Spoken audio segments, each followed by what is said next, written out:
juga. Dan karena kemarin kita sudah pembahasan tryout 8, hari ini nanti kita akan masuk ke pembahasan tryout 9 seperti itu. Oke teman-teman, tapi sebelumnya kita nggak perlu buru-buru masuk ke pembahasannya. Sebelumnya aku mau tanya dulu nih, kabar teman-teman gimana nih hari ini kabarnya teman-teman? Baik, Kak. Oke, thank you. Siapa ini tadi? Michelle Kurnia ya? Oke, oke. Afrah baik, oke. Nayara baik, Anindya baik, yes. Thank you teman-teman atas responnya. Yes, I hope you are in a good condition today. Aku harap teman-teman hari ini kita kabarnya baik semua dan siap untuk lebih siap gitu ya, lebih siap untuk menghadapi UTBK nanti. Uh, Gelombang 1 dan juga gelombang 2-nya kayak gitu. Oh ya, teman-teman, apa ya? Oke, mungkin untuk mempersingkat waktu teman-teman, kita bisa masuk ke pembahasan ya. Aku akan share screen terlebih dahulu. Please give me.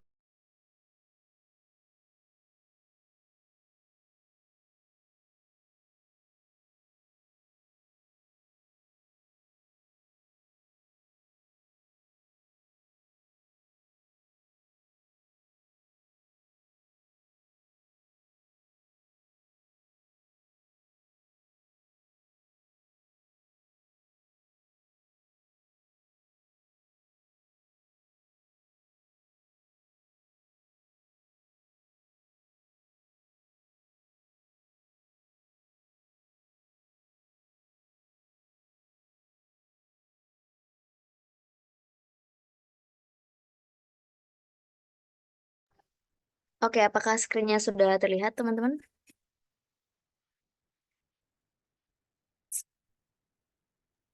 Sudah, Kak. Oke, yes, thank you.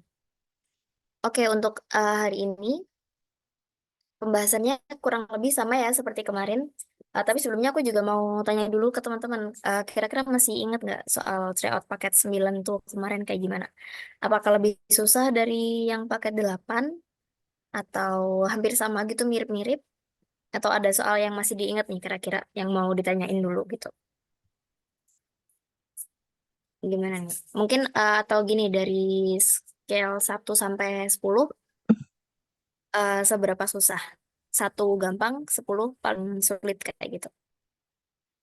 Dari 1 sampai 10, teman-teman.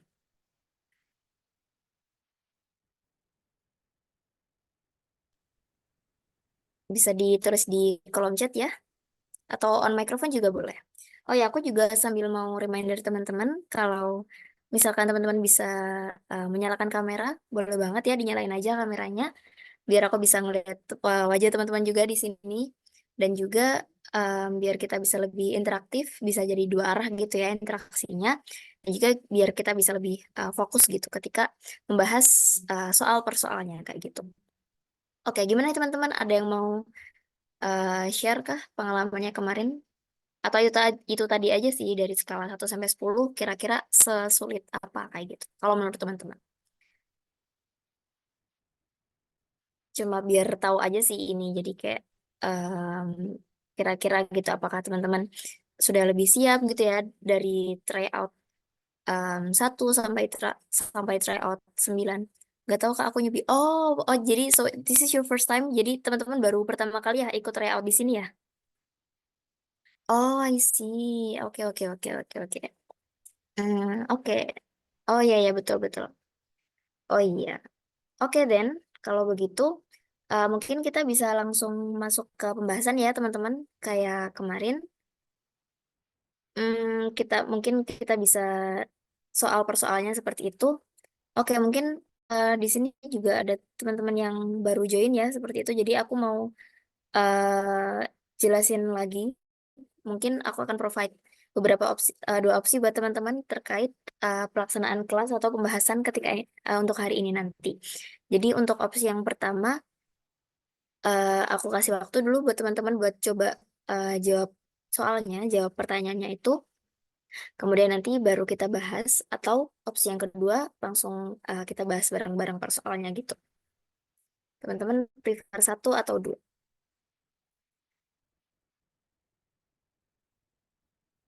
bebas ya. Jadi aku memberikan opsi kepada teman-teman tujuannya biar lebih nyaman juga kayak gitu teman-teman. Karena di sini I'm here to help you all. Seperti itu. Oke, satu. Jadi mau ini dulu ya. Oh, ngikut kakak. Oke. Oke, mungkin bisa seperti atau bentar. Ini kalian tadi malam ikut kelas juga kan? Amin, apakah orang-orangnya masih sama? Aku lupa. Oh, sepertinya sama ya. Oke, mungkin kita ikut. Oh ya betul. Oke, sorry lupa. Mungkin kita bisa seperti tadi malam aja ya teman-teman. Jadi langsung kita bahas satu persatu seperti itu. Karena kita waktunya juga terbatas ya. Tapi nanti ketika teman-teman ada yang mau ditanyain, boleh banget langsung bertanya aja kayak gitu. Jadi nanti kalau misalkan ada yang mau ditanyakan atau di tengah-tengah ada yang belum jelas dan mau di-clearin saat itu juga boleh banget ya. Teman-teman nanti bisa pakai fitur raise hand dulu, kemudian nanti bisa on mic ataupun nulis di kolom chat gitu nggak apa-apa.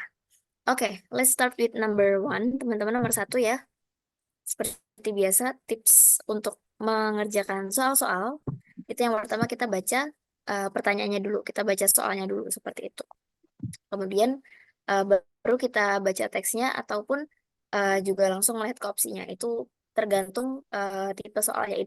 It very much depends on the types of the question. Seperti itu. Oke, kita lihat dulu nomor satu.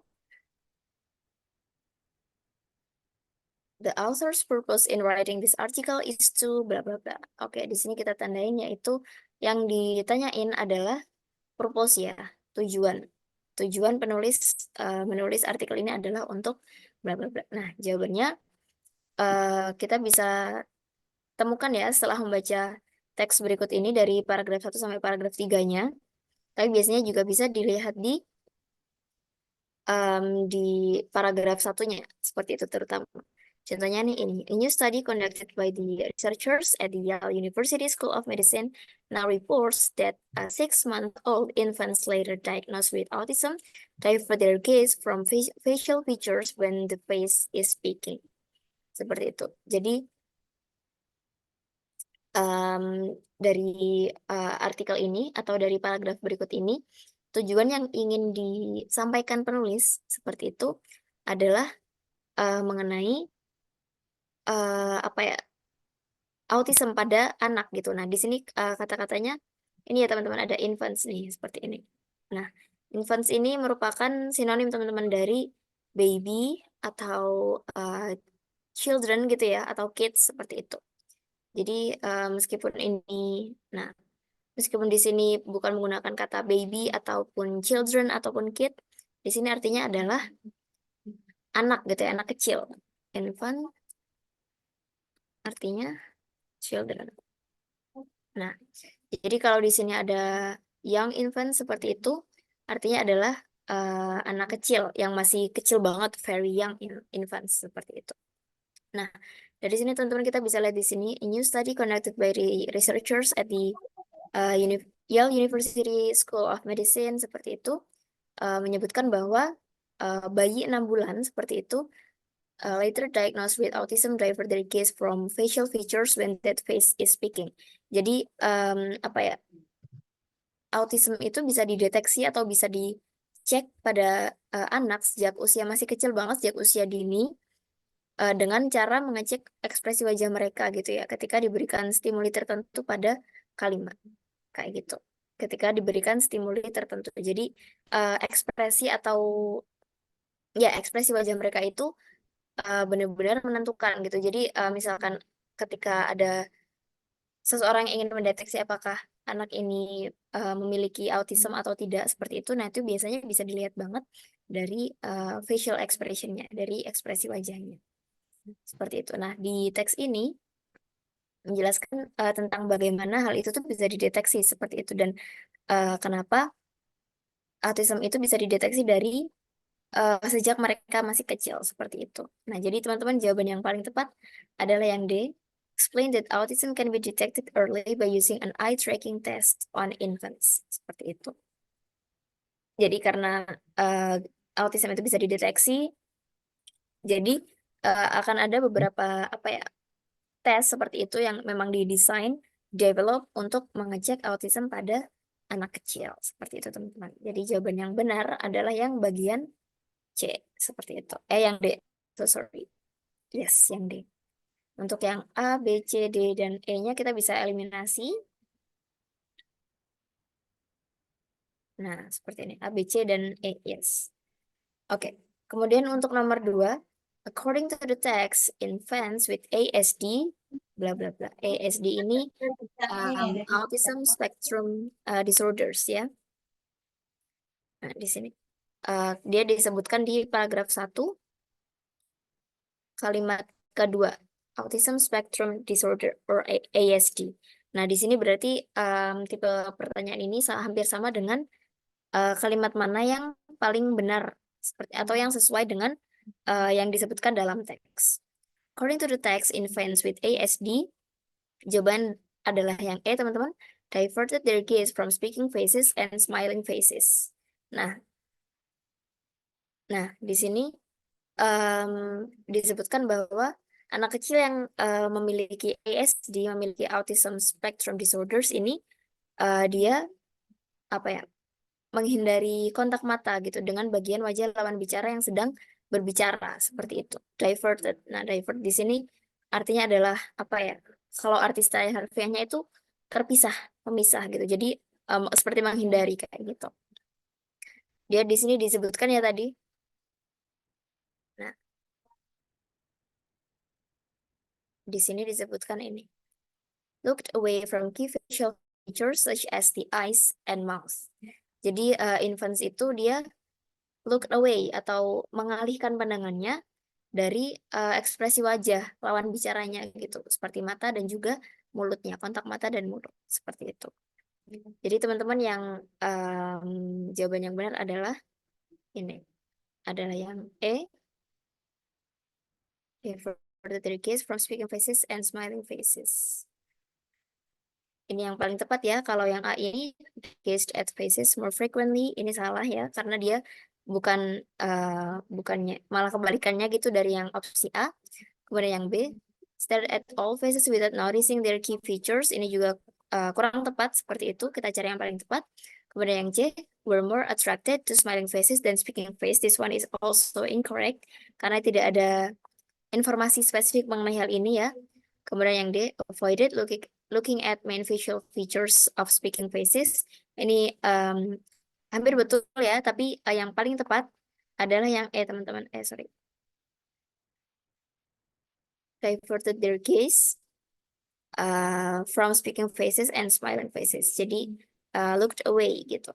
Mengalihkan, diverted their gaze. Nah, seperti divert. Gaze. Gaze itu pandangan ya, teman-teman artinya. Oke.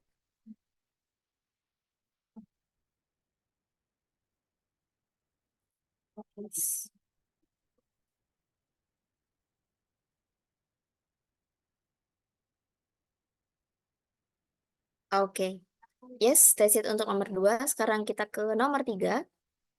The word atypical in paragraph 2 is closest in meaning to bla bla bla. Is closest in meaning to ya teman-teman, di sini artinya adalah, masih ingat kemarin? Apakah sinonim atau antonim, teman-teman? Which one is it?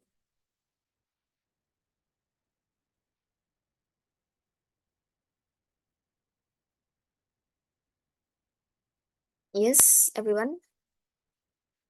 It's closest in meaning. Is it sinonim atau antonim? Antara dua itu, sinonim atau antonim? Sinonim, yes, exactly. Thank you. Siapa ini? Violeta. And also Afra. Yes, betul, sinonim. So, ini paragraf 2 ya, jadi kita bisa langsung lihat ke paragraf 2-nya.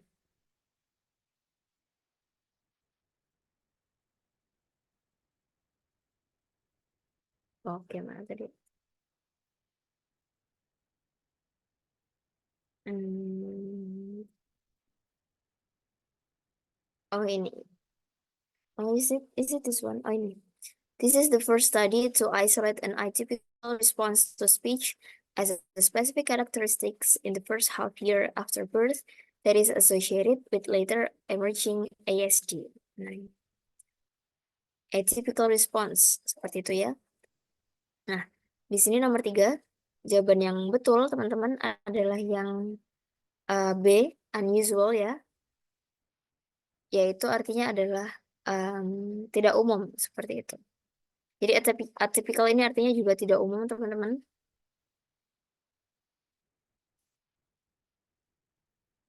Nah, ini artinya sama dengan yang B, unusual.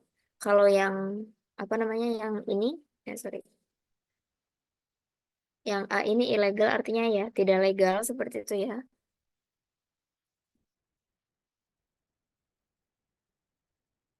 Artinya tidak legal. Kemudian yang C, important ini artinya penting. Kemudian irregular, dia artinya we can say tidak biasa, seperti itu. Kemudian impossible artinya tidak mungkin.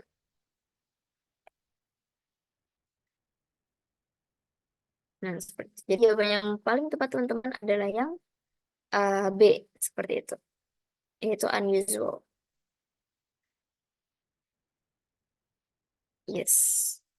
Oke, lanjut ke nomor 4 teman-teman. It can be inferred from the passage that the research, bla bla bla. Disebutkan dalam teks, dapat ditemukan dalam teks bahwa penelitian tersebut kenapa gitu.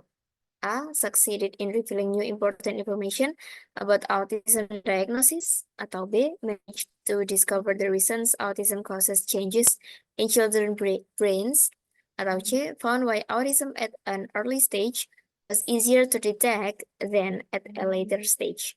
Kemudian yang D, convinced parents to send their 6-month-old babies to get the eye tracking test, atau yang E, required many years of observation and collaboration with various researchers. Seperti itu. Nah, di sini ditanyain ya, penelitian tersebut apakah berhasil dalam menunjukkan revealing new important information, memberikan informasi baru mengenai diagnosis autism, atau yang B, manage to discover the reasons autism causes changes in children's brains, atau memberikan apa ya, mengetahui alasan mengapa autism itu menyebabkan beberapa perubahan dalam otak anak-anak kayak gitu. Kemudian yang C, menemukan mengapa autism pada usia dini, early stage, was easier to detect than at a later stage. Lebih mudah dideteksi daripada autism pada usia yang sudah berusia, seperti itu. Kemudian yang D, convinced parents to send their 6-month-old babies to get the eye tracking test. Meyakinkan ya, convinced. This one ada convinced. Convinced di sini artinya meyakinkan.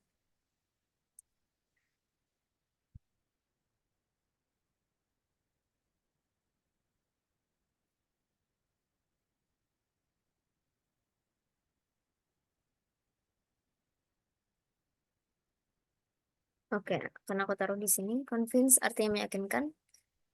Nah, jadi teman-teman dari sini meyakinkan orang tua untuk mengirim bayinya yang berumur 6 bulan untuk mendapatkan eye tracking test untuk dites itu tadi. Kemudian yang E, required many years of observation dan collaboration with various researcher. Memerlukan bertahun-tahun ya, memerlukan bertahun-tahun untuk observasi dan juga kolaborasi dengan various researchers, peneliti yang lainnya, seperti itu, dengan berbagai peneliti, bermacam-macam peneliti. Nah, jadi teman-teman jawaban yang tepat dari opsi A sampai E ini yang paling tepat adalah yang A, succeeded in revealing new important information about autism diagnosis. Jadi research tersebut berhasil. Nah, this one.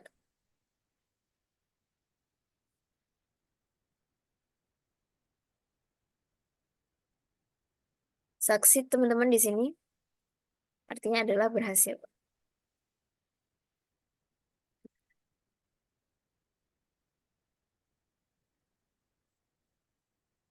Yes, seperti ini. Jadi jawaban yang paling tepat teman-teman adalah yang nomor opsi A, seperti itu.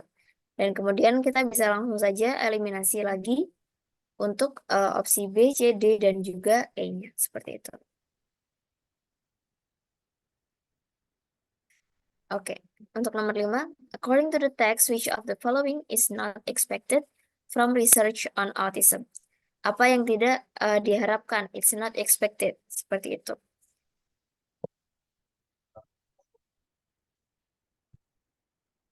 Shed light on how autistic children have different developmental processes, atau design involvement plan for children with autism to normalize their progress. Explain the time children with autism develop differently from typical children. Atau yang E, clarify the effects of autism on children and their relationship with parents. Seperti itu. Jadi, apakah yang nggak di cover atau nggak disampaikan dalam artikel ini tadi, dalam teks ini tadi. Seperti itu. Dan jawabannya teman-teman setelah kita baca teksnya seperti itu, yang paling tepat adalah yang E, clarify the effects of autism on children and their relationship with parents. Seperti itu. Is not expected is apa ya, sesuatu yang nggak bakal dibahas di situ. Nah, jadi bukan yang nggak hampir sama dengan apa yang nggak tertulis di sini ya, karena di sini fokusnya adalah tentang how children with autistic have different developmental process. Di sini disebutkan ya. Kemudian ada juga involvement plan for children, kemudian ada um, the time that they take to uh, play kayak gitu ya. Di explain the time children with autism develop differently dari typical children, seperti itu. Nah, jadi yang most unlikely, yang bakal kemungkinan nggak dibahas seperti itu adalah mengenai uh, the effects of autism, seperti itu. The effects of autism on children and their relationship with their parents. Jadi hubungan anak-anak dengan autism dan juga hubungan mereka dengan orang tua mereka. Gitu. Oke, ambil highlight dulu. Oke, teman-teman, untuk nomor 1 sampai 5 ini dulu. Apakah masih aman atau ada yang ditanyakan? Boleh banget ya. Jadi bisa ditulis di kolom chat nomor berapa kira-kira, ataupun atau bisa juga bisa juga di ini. Oke, masih aman. Oke, bisa kita lanjut ya, teman-teman. Oke. Oke, sebelumnya aku izin untuk mematikan ini dulu ya. Disable annotation for others. Oke. So, yeah. I would really appreciate it if you guys do not annotate on the screen. Karena biar tidak mengganggu yang lainnya juga. Oke. Yes. Now let's move to kenapa geser lagi? Yes. Untuk ke nomor 6. Nah, di sini teman-teman dia teksnya sudah beda lagi ya. Sudah beda dari nomor 1 sampai 5 itu tadi. Kita lihat dulu nomor 6, soalnya adalah which of the following is the main idea of the passage. Nah, jadi yang ditanyakan adalah mana main idea dari paragraf tersebut. Seperti itu. Nah, di sini biasanya bisa ditemukan di paragraf pertama. Nah, bisa lihat di sini juga teman-teman, bisa dilihat di pembahasannya yang aku highlight di sini. Jadi teks ini memiliki gagasan utama yaitu pengguna tweet dengan sematan lokasi atau apa ya, pin locationnya seperti itu. Nah, kemudian oke. Jadi untuk jawabannya teman-teman yaitu yang C ya. Geolocalized tweets can be useful for urban planning. Nah, mengapa? Karena di teks itu tadi disebutkan ya, di paragraf kedua disebutkan bahwa tweet dengan sematan lokasi atau apa tadi? What is it called? Geolocalized. Nah, geolocalized itu tadi dapat memberikan informasi apa saja yang dilakukan masyarakat di berbagai lokasi di kota. Nah, seperti itu. Jadi itu bisa dilakukan di mana saja, di kota apa saja, seperti itu, dan itu sangat helpful, seperti itu, sangat can be useful for urban planning karena dia memang sudah dicoba, udah diuji coba seperti itu penelitiannya di beberapa kota ya, berdasarkan teks itu tadi ada di Madrid, London, dan juga Manhattan. Seperti itu. Jadi jawabannya yang paling tepat teman-teman adalah yang C. Geolocalized tweets can be useful for urban planning. Seperti itu. Okay, yes, this is number 6. Now let's move to number 7. According to the passage, okay, wait. According to the passage, which of the following is not true about the study? Nah, yang tidak tepat seperti itu ya. Kita harus mark the keywords, tandain kalimatnya, dan harus teliti juga ya. Ntar kita takutnya ngelihatnya true gitu, ternyata yang dimaksud atau yang diminta itu di sentences yang not true, yang incorrect seperti itu. Nah, setelah itu teman-teman kita bisa baca lagi ya teksnya, dan kemudian kita cari mana kalimat-kalimat yang tidak dinyatakan dalam yang tidak disebutkan dalam teks itu tadi, seperti itu. Nah, untuk yang A, it shows that people in London mostly tweet in daytime leisure areas. Ini betul ya, karena dia disebutkan dalam teks ini tadi. Oke, let's find it.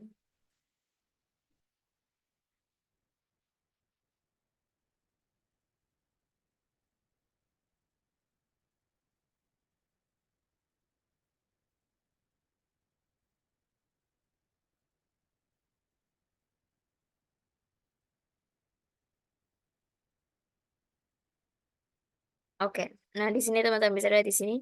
The first two cases they identified for uses residential, business, daytime leisure, mainly parks and tourist areas, seperti itu. Jadi setelah dicek itu tadi atau setelah diperiksa, setelah di-tag ya, bisa ter-identify bahwa apa tadi namanya? Orang-orang itu nge-tweetnya tuh dari mana seperti itu. Nah, di sini tadi disebutkan ada daytime leisure areas. Ini betul ya. Jadi jawaban yang untuk yang ini jawabannya betul.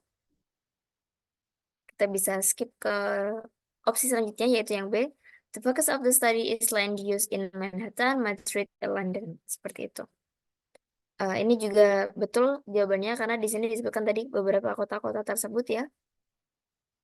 Nah, Manhattan, London. Seperti itu. And also Madrid. Jadi yang difokuskan adalah 3 negara tersebut. Kemudian yang C, residential, business, daytime leisure, and nightlife areas could be identified. Kemudian yang D, Manhattan and Madrid's nighttime tweet activities are concentrated differently. Dan yang E, researchers could identify 4 land uses in Manhattan, Madrid, and London. Nah, oke. Jawabannya teman-teman adalah yang C ya, yang paling tepat. Okay, it's this one. Residential, business, daytime, leisure, and nightlife areas could be identified. Nah, jadi di sini merupakan jawaban yang benar ya, karena dia apa ya, kurang tepat seperti kurang menggambarkan, mewakilkan isi teks itu tadi seperti itu. Kemudian let's move to number 8, teman-teman. The author's purpose in writing the passage is to bla bla bla. Jadi tujuan lagi nih, the author purpose. Compare Facebook and Twitter users in terms of geolocation tags. Atau yang B, argue that social networks do not necessarily reflect users' activities. Atau yang C, persuade people to stop using geolocation tags to protect their privacy. Atau yang D, inform the possible use of Twitter data for studying and planning land use. Kemudian yang E, illustrate the urgency of solving various problems concerning urban planning, seperti itu. Nah, untuk yang nomor 8 ini teman-teman, jawabannya adalah yang paling tepat adalah yang D, inform the possible use of Twitter data for studying and planning land use. Kenapa teman-teman? Karena tujuan utama oleh penulis ini adalah menjelaskan penggunaan data media sosial untuk kajian dan penataan penggunaan lahan kota seperti itu. Nah, jadi penjelasan itu ada di paragraf pertama. Mari kita lihat dulu. Nah, kemudian yang di sini. At least this is what Enrique and Vanessa V.S. Martinez believe. Computer science researchers at Telefonica Research and the University of Maryland, respectively, who has suggested using geolocalized tweets for urban planning and land use. Jadi dia fokusnya adalah penggunaan seperti itu ya, penggunaan social media untuk studying and planning land use seperti itu. Jadi untuk penggunaan apa ya, lahan. Nah, di situ. Dia bisa ditemukan di paragraf pertama.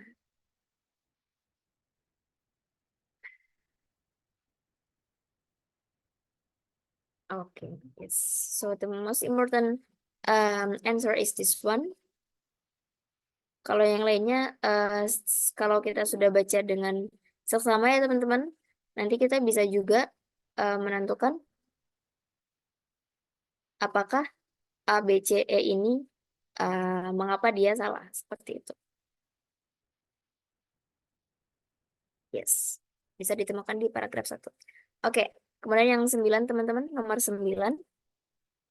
Let's move to nomor 9. Yes. This text would probably be found in bla bla bla. Nah, jadi kemungkinan teks ini bisa ditemukan atau apa ya, dibahas itu dalam konteks apa. Nah, kayak gitu.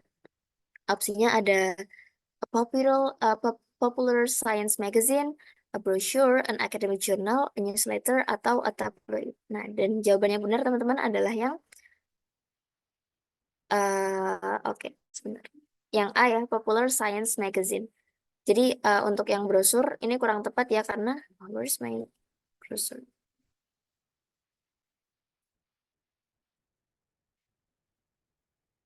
Okay, please do give me a moment, everyone. I would like to mengambil charger dulu ya. Oke, yes.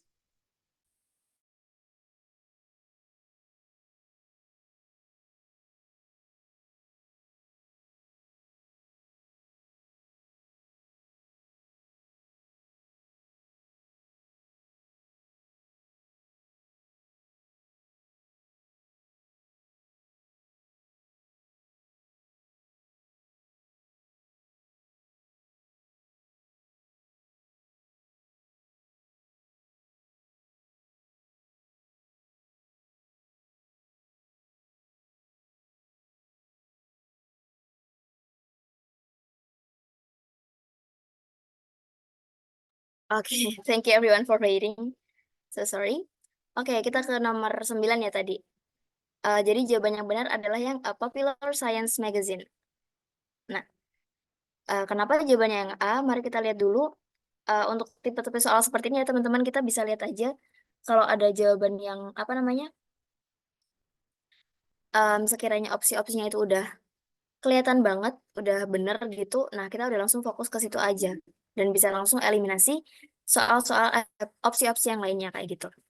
Contoh nih, kalau yang brosur ya, dia salah karena brosur itu dia pasti apa ya, teksnya tuh nggak terlalu panjang gitu kan. It's not too wordy dan juga harus dilengkapi dengan gambar-gambar. Sedangkan teks ini dia full teks aja gitu, tulisan gitu, dan dia terlalu panjang untuk ditaruh di brosur. Nah, seperti itu.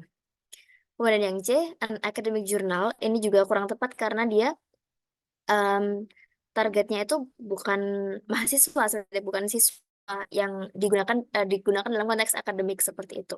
Karena dia pembahasannya masih general banget kayak gitu. Kemudian yang D, newsletter, ini juga kurang tepat seperti itu.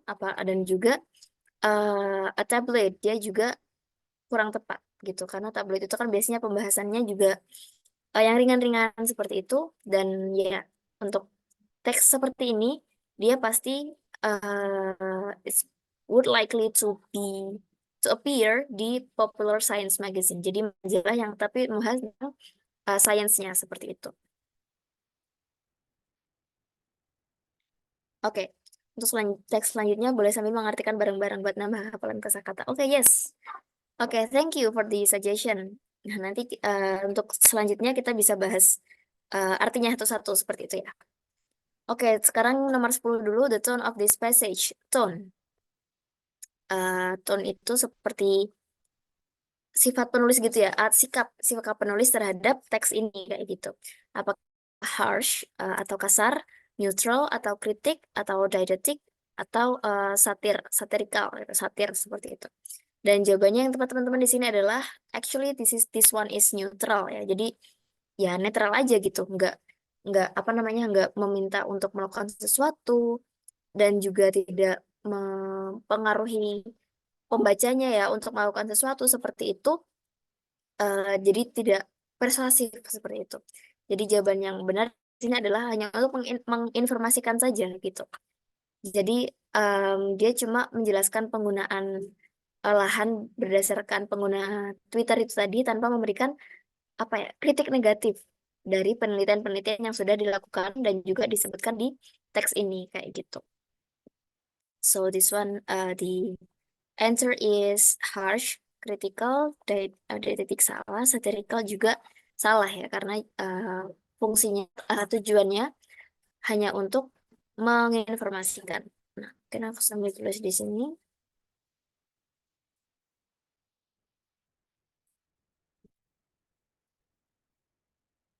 Nah, seperti itu. Oke, that's it untuk nomor 10. Now let's move to nomor 11. Oke, this one is cukup singkat ya teksnya, teman-teman.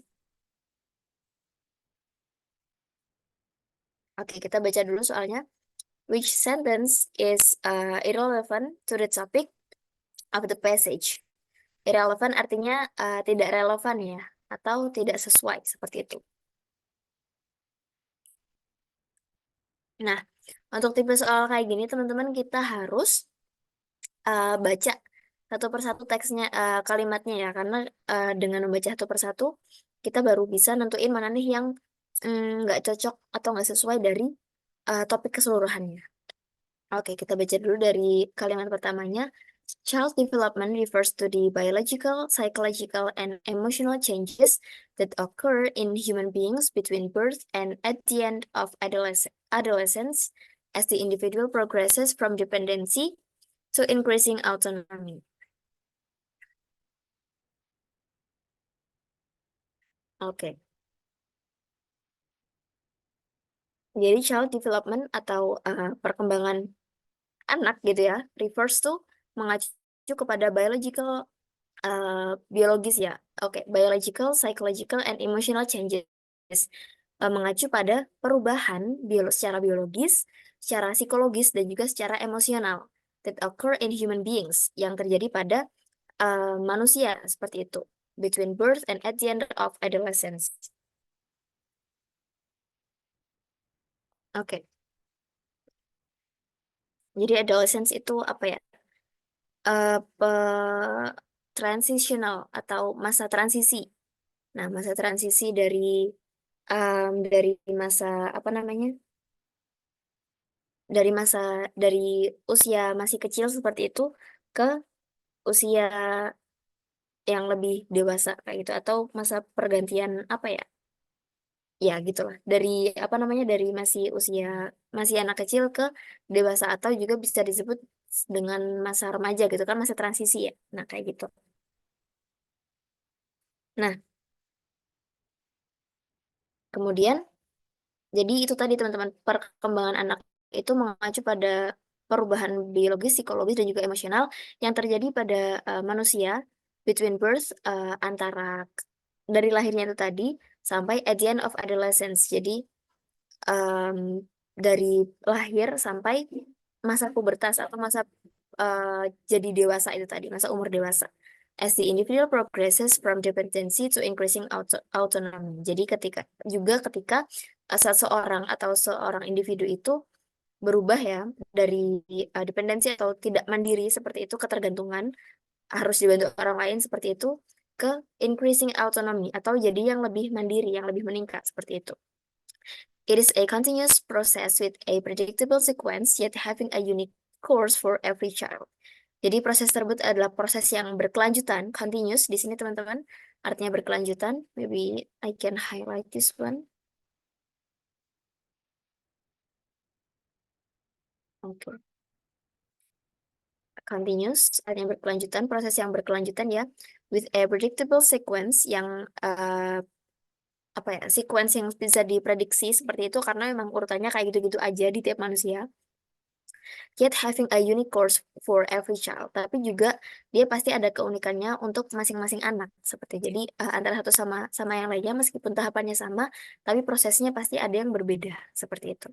It does not progress at the same rate and each stage is affected by the preceding types of development. Seperti itu. Uh, itu perubahan itu tuh tidak berjalan pada at the same rate ya, tidak berjalan dengan apa ya, proses yang sama seperti itu, dan setiap stage atau setiap tahapan itu is affected. Affected is dipengaruhi dengan preceding types of development, dengan tipe-tipe perkembangannya kayak gitu.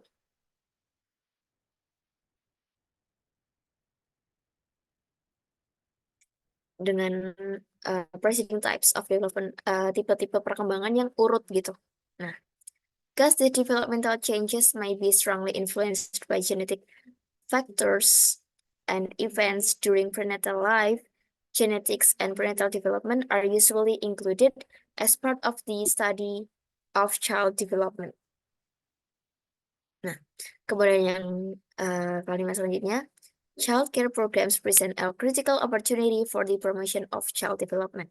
Developmental change may occur as a result of genetically controlled processes known as maturation, or as a result of environmental factors and learning, but most commonly involves an interaction between the two. It may also occur as a result of human nature and our ability to learn from our environment. Oh, sorry. Oke, kita translate dulu satu-satu bisa. Nah ini, karena perubahan atau perkembangan itu tadi strongly influenced, sangat dipengaruhi dengan faktor genetik dan events during prenatal life. Jadi dari faktor-faktor atau kejadian sebelum lahirnya dia seperti itu.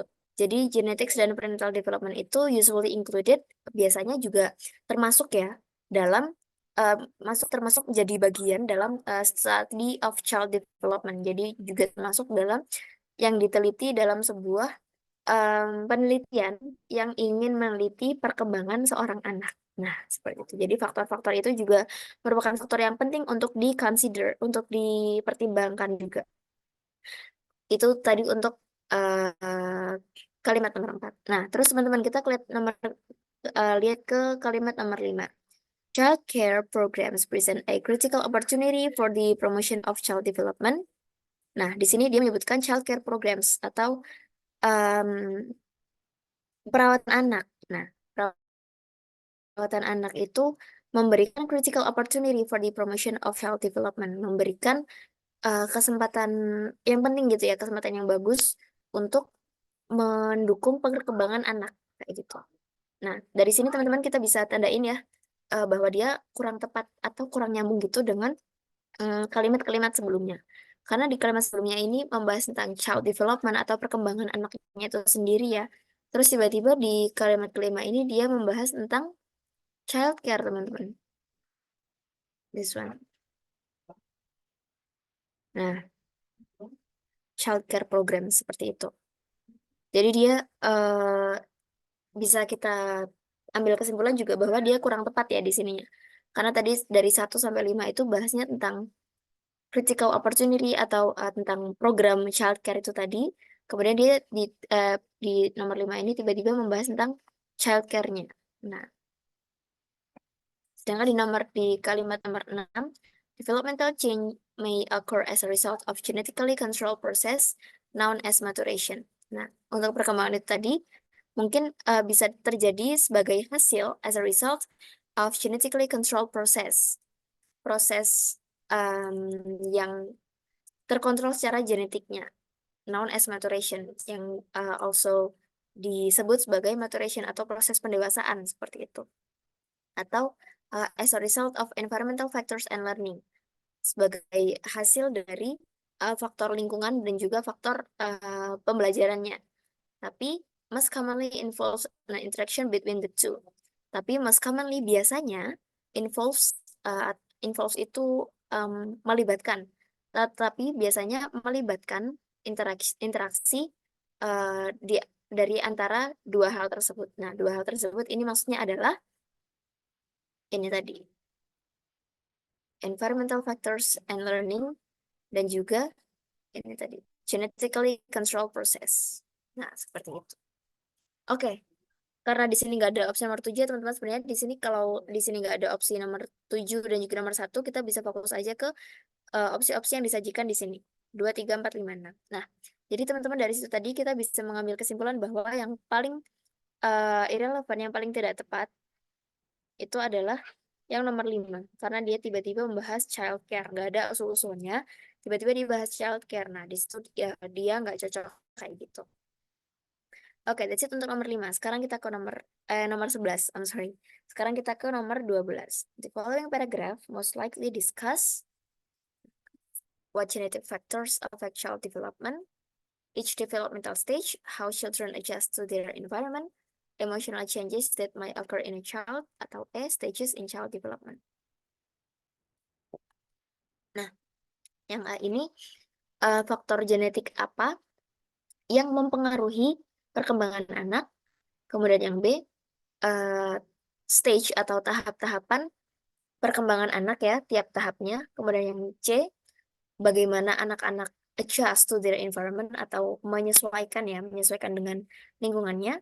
Kemudian yang D, perubahan emosional yang mungkin terjadi pada seorang anak. Dan yang E, stages in child development. This one untuk yang B dan E ini sebenarnya hampir sama ya. So ya, karena kalau ada opsi kayak gini teman-teman, kita bisa langsung eliminasi. Nah, kayak gitu.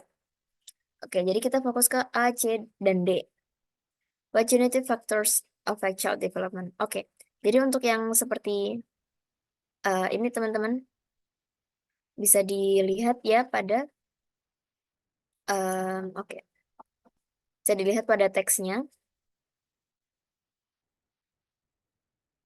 Oke, karena di sini tadi sudah disebutkan ya bahwa di kalimat pertama ini tadi child development itu melibatkan atau mengacu pada perubahan secara biologis, psikologis dan juga emosional. Nah, di sini tadi teman-teman sudah dibahas tentang biologisnya dan juga tentang psikologisnya seperti itu. Nah, setelah itu untuk selanjutnya yang belum dibahas adalah tentang emosionalnya kayak gitu teman-teman. Jadi di sini what genetic factors affect child development ini dia kurang tepat seperti itu ya, kurang tepat. Kemudian kalau untuk yang how children adjust to the environment dia juga kurang tepat teman-teman, karena di sini sebelumnya nggak membahas tentang how children bisa menyesuaikan dengan lingkungannya gitu ya, meskipun di sini tadi disebutkan bahwa hal itu sangat dipengaruhi oleh lingkungan seperti itu. Jadi jawaban yang paling tepat teman-teman adalah yang D. Emotional changes atau perubahan emosional yang mungkin terjadi pada seorang anak seperti itu. Nah, oke.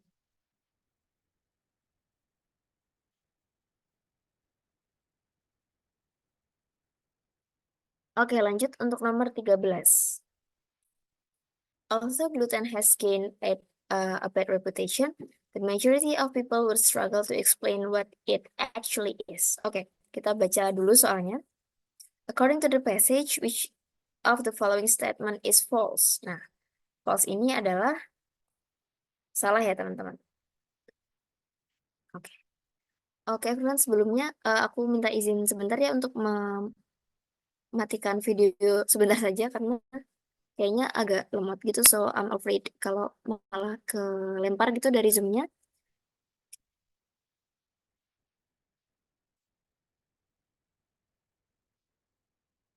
Aduh.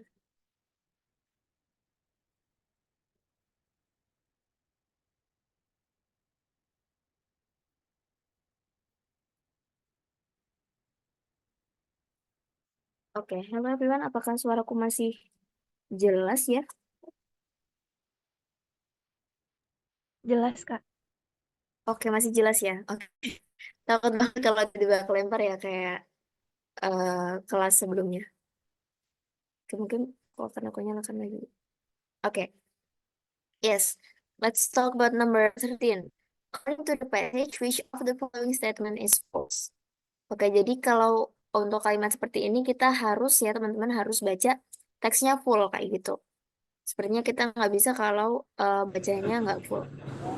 Biar bisa menentukan mana yang kalimat-kalimat mana yang kurang tepat seperti itu. Yang tidak sesuai dengan teksnya.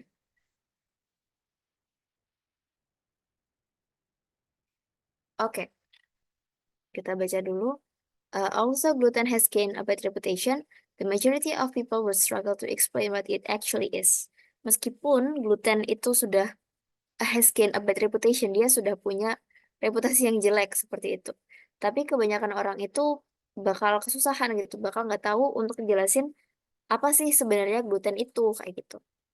Nah, sebenarnya the truth is gluten is just a mixture of proteins found in the seed of certain cereal plants. Nah, jadi sebenarnya gluten itu adalah protein yang ditemukan dari seeds of certain cereal plants. Seeds itu biji-biji ya dari tanaman-tanaman sereal kayak gini, cereal plants. Nah, seperti wheat, rye, and barley. Okay, so actually this is my first time hearing rye. What is rye in Indonesian?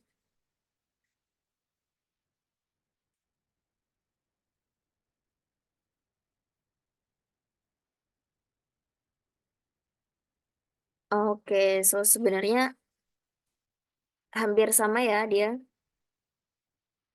seperti gandum gitu ya teman-teman.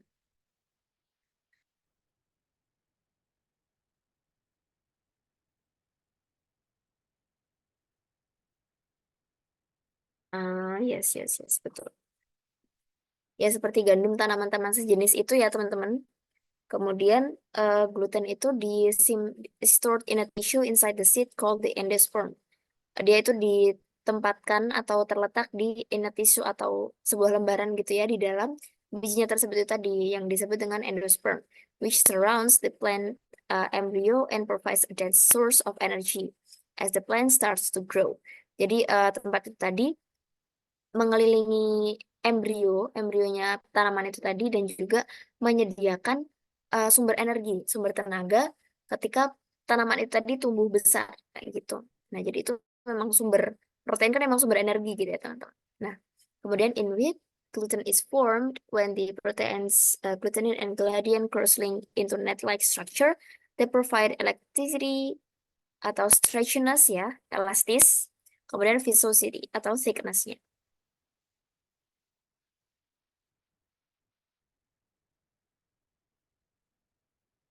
Oke.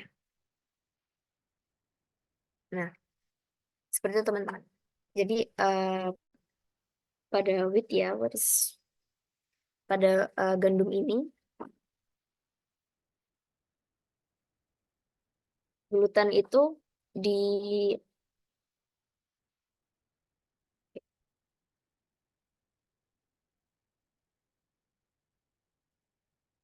wheat ini tadi atau gandum gluten itu dibentuk ketika protein gluteninnya itu dan gliadinnya itu cross-link into net-like structure. Jadi mereka kayak bersatu gitu. Dan provides electricity dan sifatnya itu elastis dan juga tebal. Nah, kemudian, once food reaches the stomach, it must be broken down by enzymes in the process of digestion. Jadi ketika mulut sudah nyampe perut kita, ketika kita makan nih, nah it must be broken down. Dia pasti apa ya? Broken down, dihancurkan oleh enzim-enzim. Nah, I'm sure you have learned about this ya di pelajaran biologi kayak gitu. Ketika proses pencernaan kayak gitu, proses of digestion. Nah, di sini digestion ini pencernaan ya teman-teman artinya. Nah, kemudian, large proteins are broken up into chains of amino acids called peptides. Jadi, protein-protein yang besar itu dihancurkan dan menjadi peptides itu tadi. Dan normally, biasanya these peptides ini easily broken down further. Biasanya lebih gampang dihancurkan dengan lebih hancur lagi kayak gitu. However, the gliadin peptides in gluten are difficult to break down as they are part of a group of peptides called prolamins. Jadi, yang gliadin peptides ini, yang di dalam gluten ini tadi dia sulit dihancurkan kayak gitu teman-teman. Nah, prolamins are made up of lots of glutamine. Dia dibuat atau terbentuk dari glutamin dan juga proline amino acids, which digestive enzyme have difficulty breaking up, yang emang sulit dicerna atau dihancurkan oleh enzim pencernaan. Nah, this means that ini berarti bahwa unlike most proteins gluten, this digestion can leave strands of amino acids intact in the small intestine. Jadi nggak kayak protein gluten lainnya, si pencernaan ini tuh bisa leave strands of amino acid intact in the small intestine. I'm sorry. Nah, these strands can be up to 10 amino acids long and are known as oligopeptides. So, actually this one is quite difficult ya, teman-teman. Cukup sulit karena istilah-istilahnya seperti itu. But that's okay, yang penting kita paham apa artinya gitu. Jadi nanti untuk kalimat-kalimatnya itu sebenarnya tinggal ngikutin aja. Nah, kayak gitu. For most people, gliadin oligopeptides are harmless. However, jadi bagi beberapa orang si gliadin oligopeptides ini tuh nggak bahaya ya teman-teman. Tapi a small proportion of the population will produce an immune response known as celiac disease. Nah, jadi meskipun itu tadi nggak bahaya ya, is harmless, a small proportion of the population itu dia bakal membuat atau menciptakan sebuah respons imun yang disebut celiac disease, penyakit ini tadi. Jadi a condition caused by the body's immune system. Jadi kondisi ketika sistem imun tubuh kayak itu malah menyerang kita sendiri, kan imun tubuh harusnya melindungi kita ya teman-teman. Nah, tapi di kasus ini jadinya malah menyerang kita sendiri kayak gitu. Nah, jadi celiac disease is caused by a reputation to gluten. Jadi dia di apa namanya, disebabkan oleh reputation to gluten seperti itu tadi. Nah, sekarang di sini kita cari mana kalimat yang salah, yang tidak tepat, yang paling beda sendiri dari hasil dari teks itu tadi. Oke, untuk yang A, most people are actually unsure about gluten. Untuk yang ini benar ya teman-teman jawabannya, karena dia tadi disebutkan di paragraf 1 ini. People would struggle to explain what it actually is. Would struggle. Orang-orang bakal kesulitan untuk menjelaskan. Dalam kata lain, mereka itu nggak yakin atau nggak tahu kayak gitu. Nah, di sini ada unsure, teman-teman. Unsure artinya tidak yakin. Nah, oke. Unsure artinya tidak yakin.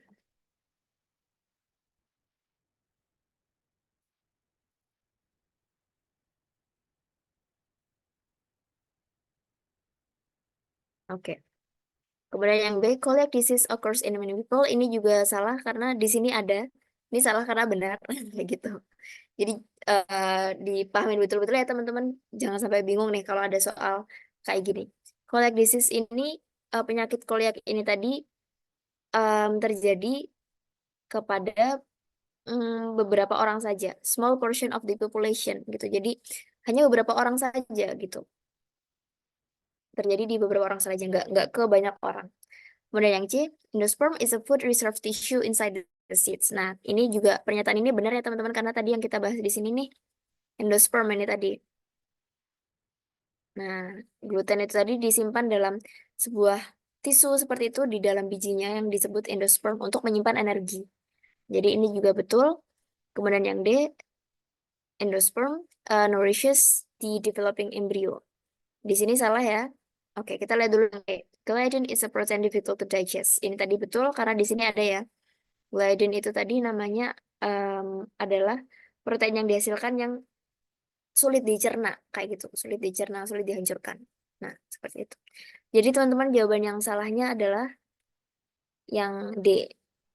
Nah, nourishes itu artinya apa ya? Memberikan nutrisi.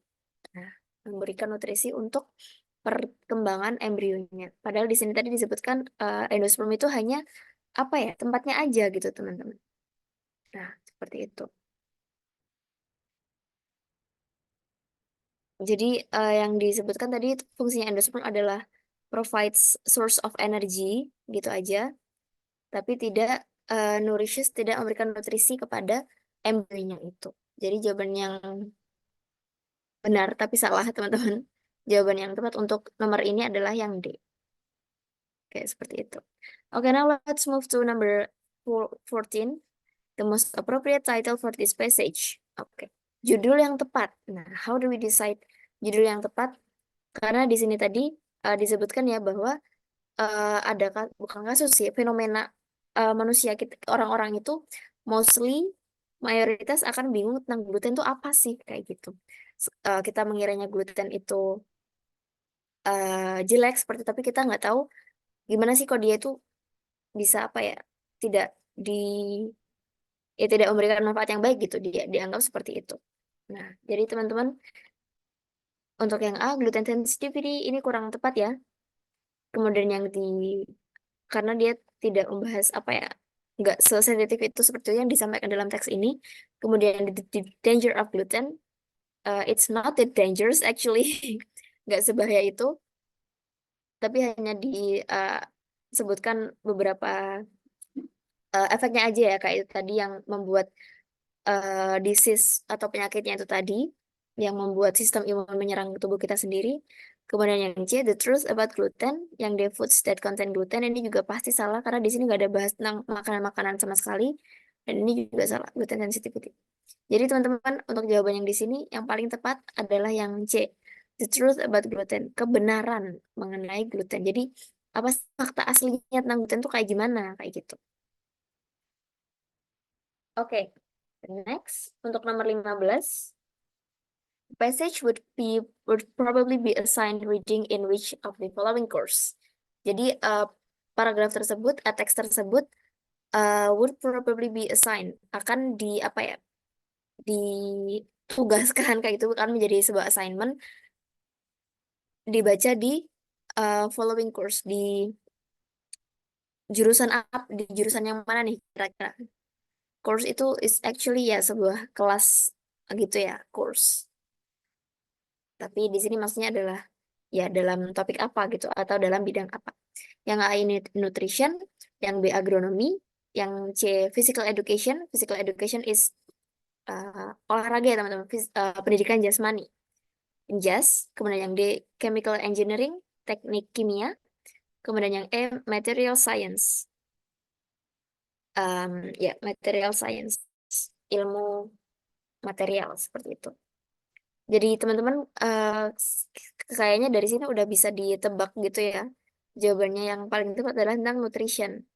Karena pembahasannya adalah tentang nutrisi dan juga gizi yang masuk ke dalam tubuh kayak gitu. So the most possible is the nutrition. Oke, nomor 16 sekarang teman-teman. What is the author purpose in writing this passage? Jawabannya is it to evaluate a gluten diet? Salah ya, karena tadi nggak ada pembahasan tentang diet gluten seperti itu, jadi this one is wrong. Kemudian yang B, to provide the readers with facts about gluten. Kemudian yang C, to persuade the readers to reduce that gluten consumption.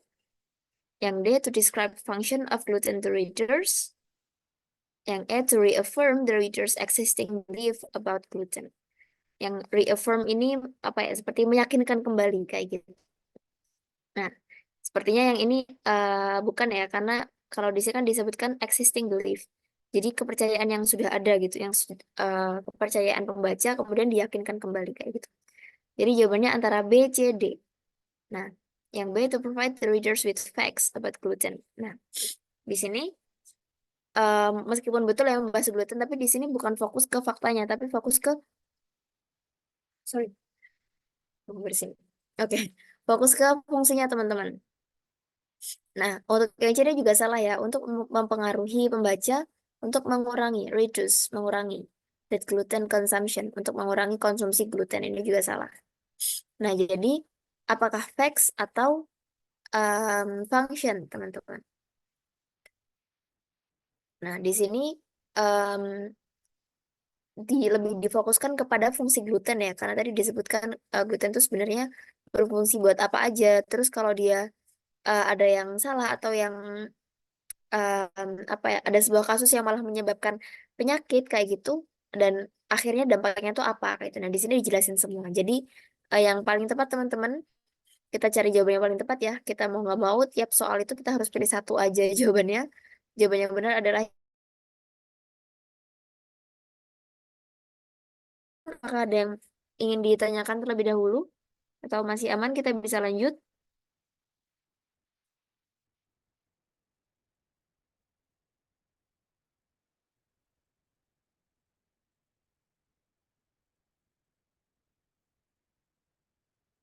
Oke, aman ya? Oke, yes. Thank you for the response. Kita ke nomor 17. Nomor 17 ada, oke ini. What is, oke, yang ini mungkin what ya teman-teman. What is the main idea of the passage? Apa gagasan utama dari paragraf ini tadi? Oke, kita bahas bareng-bareng lagi. Ecologist Dr. Barry Commoner says that ecology has not yet developed specific laws as has physics. Jadi ahli ekologi Dr. Barry Commoner ini nama orang ya, mengatakan bahwa ekologi itu belum mengembangkan hukum yang spesifik. Nggak ada hukum spesifik di ekologi, nggak kayak fisika. Nah, as has physics. Jadi uh, unlike physics gitu ya, nggak kayak fisika, ekologi itu nggak punya hukum tersendiri kayak gitu. But suggest for generalization that have resulted from ecological research on ecosystems. Tapi ekologi ini suggested atau memberikan 4 generalisasi yang menghasilkan em, yang di oh no I'm sorry. Tapi ada 4 generalisasi gitu ya, atau 4 hal yang dihasilkan dari apa namanya, penelitian mengenai ekologi di ekosistem kayak gitu. Nah, this might be considered as informal sets law of ecology. Nah, hal ini mungkin bisa dijadikan ya, bisa di consider, bisa dianggap sebagai uh, set of laws. Beberapa hukum tentang ekologi, tapi secara informalnya, karena kita nggak ada yang formalnya, yang benerannya kayak gitu. Nah, jadi di sini ada 4 generalization, teman-teman. So the first one is everything is connected to everything. Nah, everything is connected to everything. Jadi segala sesuatu itu saling berhubungan, kayak gitu. Kemudian yang nomor 2, oke, this means everything plays a part in the endless cycles of ecosystem. Semuanya memiliki peran masing-masing di siklus ekosistem seperti itu. Kemudian yang kedua, everything must go somewhere. Semuanya harus pergi ke suatu tempat, somewhere kayak gitu. There is no such thing as waste in nature. Jadi hukum ini, kalimat ini mengatakan bahwa nggak ada such a waste gitu, nggak ada apa sih, waste itu lebih kayak sisa gitu, atau hal yang nggak kepake di alam tuh nggak ada yang namanya hal yang nggak kepake kayak gitu. Jadi pasti mereka itu ada di tempatnya masing-masing. Kemudian nomor 3, nature knows best. Jadi alam itu lebih mengerti apa yang paling baik seperti itu. To explain the changes having occurred over billions of years which have made up the delicately balanced ecosystem that we have today. Jadi hal ini tuh juga menjelaskan perubahan yang terjadi selama jutaan tahun, miliaran tahun, ribuan tahun seperti itu, yang sampai sekarang itu ekosistem ini tuh masih ada gitu. Jadi it means that perubahan yang ada di alam itu tetap seimbang kayak gitu. Kemudian yang keempat, oke, ini ada juga nature takes care of all natural materials, both organic and inorganic. Jadi alam itu ya bisa menjaga keseimbangannya sendiri, baik material organik atau non-organiknya. Kemudian yang keempat, there is no such thing as a free lunch, meaning that all life in nature lives at the expense of some other life. Jadi yang nomor 4 ini tidak ada hal yang disebut dengan uh, this is the what is it? The exact meaning ya, makan siang gratis seperti itu, a free lunch. Jadi maksudnya tidak ada sesuatu yang diberikan itu secara gratis. Jadi all life in nature, semua hal yang terjadi di alam itu pasti memerlukan sesuatu at the expense of some other life. Jadi in order to get something, untuk mendapatkan sesuatu, kita harus juga mengorbankan sesuatu, mengorbankan suatu hal yang lain kayak gitu. Jadi nggak ada tuh yang namanya dapat gratis kayak gitu. That's the love of nature. I mean, okay. Is my video freezing? Apakah videoku berhenti-berhenti ya teman-teman?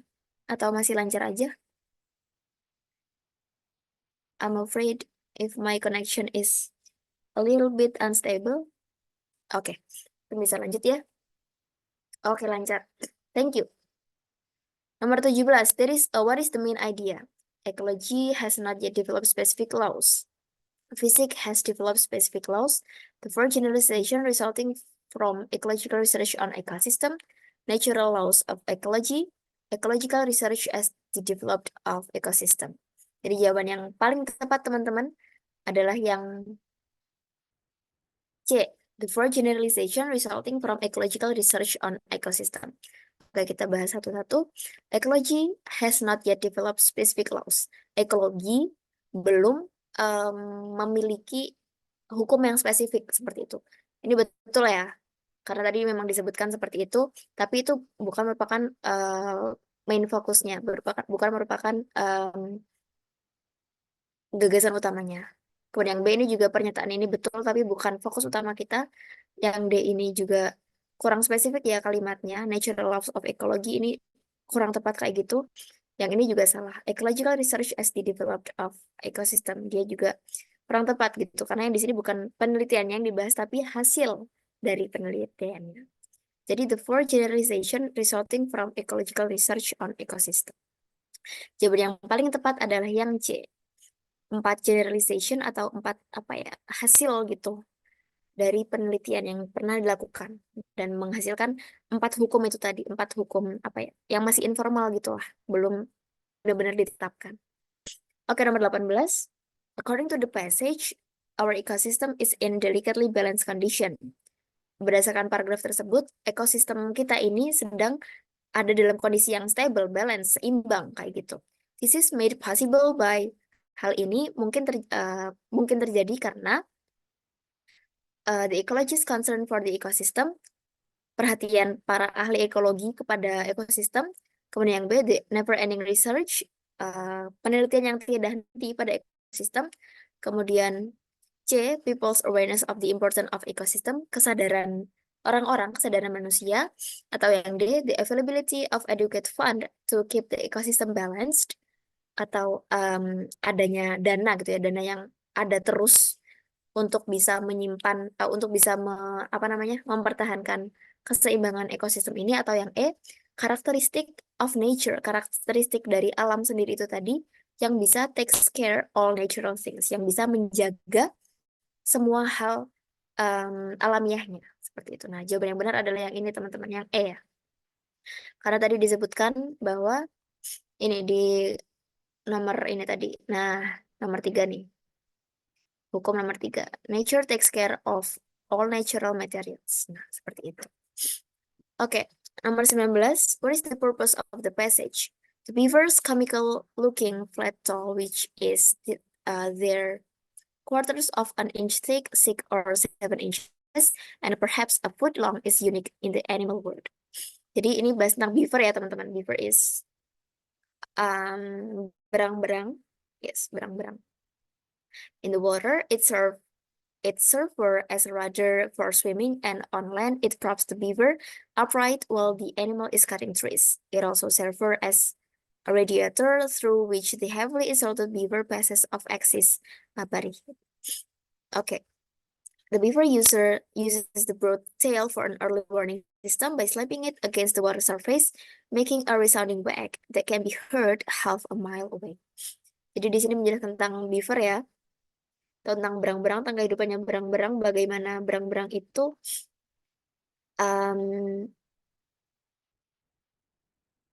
ini tentang ekornya. Oke, ini mungkin ada typo ya. Ini bukan tol tapi tail ekor ya teman-teman. Jadi di sini bahas tentang ekornya, which is 3/4 of an inch thick kayak gitu. Jadi panjangnya segini seperti itu. Kemudian dia juga bisa berfungsi ketika dia berenang, ketika dia apa namanya membantu dia ketika early warning gitu. Jadi dia bisa mendeteksi kalau ada eh, bahaya buat dia kayak gitu against the water surface. Jadi ketika di permukaan air kayak gitu, yang suaranya itu bisa can be heard half a mile away, eh, setengah mil jauhnya itu sejauh setengah mil. Okay, what is the purpose of this passage? To describe what the beaver tail looks like, atau to inform about the use of beaver's tail, give the reader. Oke, mungkin kita bisa langsung eliminasi jawaban mana yang paling nggak mungkin, teman-teman. Oke, kita lihat dulu yang C, to give the reader a lesson in nature studies. Ini salah ya, karena tidak membahas tentang itu. Kemudian to teach the reader how to use. Ini juga nggak mungkin, masa nggak tahu kita gimana cara pakai beaver's tail. Nggak mungkin kan. Inform the reader about beavers, dia kurang spesifik. Nah, sedangkan di sini spesifik banget. Dia dari kalimat pertama aja udah dijelasin tentang tailnya. Nah, seperti itu. Jadi, kita tinggal pilih A atau B aja. Nah, kalau di sini dia nggak cuma ngejelasin what it looks like ya, nggak cuma ngejelasin dia kelihatannya kayak gimana, bentuknya kayak gimana, tapi juga ngejelasin tentang fungsinya atau kegunaannya, the use. Nah, gitu. Kan di sini tadi disebutin yang banyak banget. Serve as a rudder for swimming, dan juga um, ketika ini tadi early warning system seperti itu. Jadi jawaban yang paling benar adalah yang B. Oke, the last number, nomor 20. It can be inferred from the passage that the beaver doesn't live on land, is a funny animal, needs trees for its nest, has thick fur, atau needs a radiator. Oke, yang A, doesn't live on land. Di sini salah ya, karena beaver itu bisa di darat dan juga bisa di air, teman-teman. Oke, kemudian yang B, is a funny animal. Ini betul ya, actually they are funny, tapi bukan itu yang merupakan yang bisa diambil dari sini, karena di sini tidak disebutkan ada kalimat itu ya, nggak disebutkan bahwa beaver itu funny, is a funny animal. Kemudian needs trees for its nest, dia nggak butuh kayu buat sarangnya dia, karena dia bikinnya di darat, di apa namanya. Oke.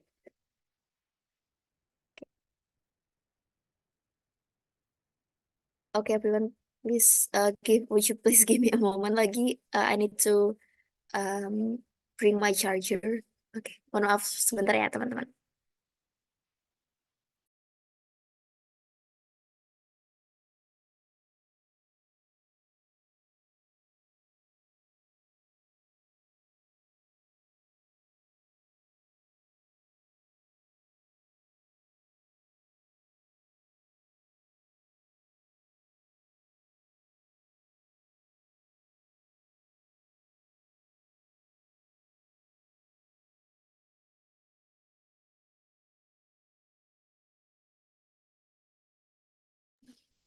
Thank you for hearing, everyone. Oke, so they don't need trees for their nest. Ya, dia nggak butuh pohon untuk bikin sarang itu tadi. Di sini disebutkan bahwa dia the animals cutting trees gitu. Berarti dia butuh trees, butuh kayu-kayu pepohonan, tapi nggak di-mention bahwa itu buat nestnya. Biasanya beaver itu bikin kayak yang itu loh, guys, yang kayak bendungan gitu di sungai. Nah, kayak gitu. Kemudian yang D, has thick fur. Dan yang E, needs a radiator. Yang di sini needs a radiator ini juga salah ya, karena tidak disebutkan um, di sini, di teks tersebut. Nah, jadi teman-teman yang uh, betul adalah yang ini, has thick fur. Oke. Karena dia disebutkan bahwa it also serves a radiator through which the heavily insulated beaver passes off excess body heat. Jadi di sini disebutkan bahwa si berang-berang itu tuh memiliki bulu yang tebal, karena dia badannya itu selalu panas kayak itu, excess body heat. Excess itu artinya adalah berlebihan. Heat itu body heat itu panas dari badannya itu tuh. Nah, excess body heat, badan panas yang berlebih. Jadi si beaver ini butuh butuh apa namanya butuh ekornya itu untuk mengeluarkan panas dari badannya itu tadi. So yeah, that's the answer is C, has stick fur. Oke, that's it everyone. Untuk nomor 1 sampai 20 sudah selesai kita bahas semua. And we still have 3 more minutes. Jadi sebelum kita tutup kelas hari ini, gimana? Untuk dari nomor 1 sampai nomor 20, apakah ada yang ingin ditanyakan terlebih dahulu?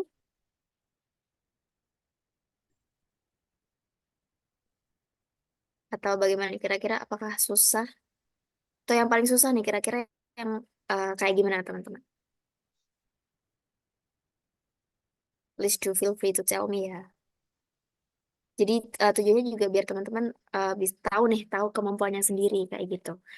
Jadi nanti ketika untuk apa ya memaksimalkan waktu lagi sebelum UTBK ini, teman-teman bisa lebih fokusin tuh ke yang mana kayak gitu. Gimana teman? Kalau menurut teman-teman yang paling susah nih, yang tipe soal kayak gimana? Apakah yang cari main idea? Nomor 7, let's see, nomor 7 tadi bahas tentang, oh ini ya, not true gitu ya. Oh ya, pernyataan yang tidak sesuai dengan teksnya kayak gitu. Yes. Yes, this can be very difficult karena ini juga agak challenging ya karena kan kita benar-benar harus baca full teksnya. Jadi biar bisa bedain mana yang salah, mana yang betul. But that's okay. You can just do your best kayak gitu. Apalagi ketika nanti hari HUTBK-nya gitu. Jadi ya that's okay karena emang kalau soal yang susah itu kan emang di luar kendali kita gitu ya. Kita udah latihan bagaimanapun ternyata ada soal yang benar-benar terlalu panjang sampai sampai waktunya tuh emang nggak cukup, mau digimanain lagi emang waktunya nggak cukup, but that's okay. Tapi kita bisa yang penting kita bisa em, memaksimalkan waktu yang kita punya dulu kayak gitu. Oke, that's it everyone. Aku akan stop sharing terlebih dahulu ya. Dan sekali lagi terima kasih banyak teman-teman buat em, partisipasinya hari ini. I really appreciate it. Dan juga ya, I still hope for the best buat teman-teman semua di sini. Semoga SBMPT, semoga UTBK-nya bisa selalu dilancarkan dan juga bisa nanti mendapatkan hasil yang maksimal ya teman-teman. Jangan lupa juga um, banyak berdoa, banyak ibadah seperti itu sebelum hari HUTBK-nya. Semoga semuanya dilancarkan. Semoga juga soalnya dapat yang gampang-gampang kayak gitu. Oke, mungkin untuk terakhir kali bisa on cam untuk sebentar teman-teman untuk kita dokumentasi terlebih dahulu. Setelah itu bisa kita akhiri kelas pada hari ini. But kalau nggak bisa, boleh nggak apa-apa juga kasih reaction, cukup kasih reaction. Akan aku tunggu ya teman-teman.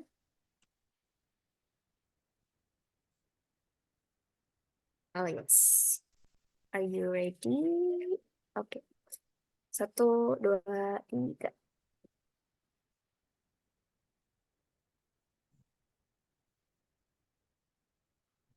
Oke, yes, udah aku screenshot. Thank you teman-teman. And yeah, I'll see you next week. Thank you teman-teman semua. Semangat ya.